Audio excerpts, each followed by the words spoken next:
Here's how to delete a post on TikTok. Now, if you're on TikTok and you wanted to delete one of the videos or photos that you have posted, I'll show you how to do it. But first, hit that subscribe button down below.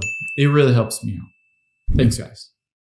Now, the first thing you need to do, of course, is open up the TikTok app on your iPhone, Android. It works the exact same. From here, tap on Profile at the bottom right, and you'll be able to see all of the photos and videos on your account.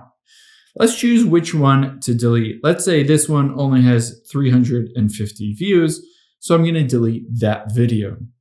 To do it, you'll be able to see at the very bottom right are those three dots. Just tap on those three dots. And then at the very bottom, you can see analytics, download, etc.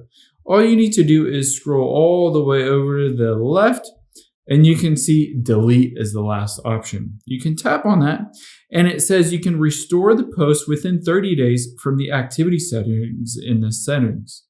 Now, I'll show you where to find that. All you need to do is hit delete, tap on profile, and then the three lines. And now tap on settings and profile. And then you'll be able to see a bunch of information. All we need to do is go down to the activity center.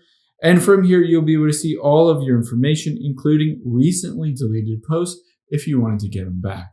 I hope this helps. If it did, hit the like button down below and leave a comment if you still have any questions.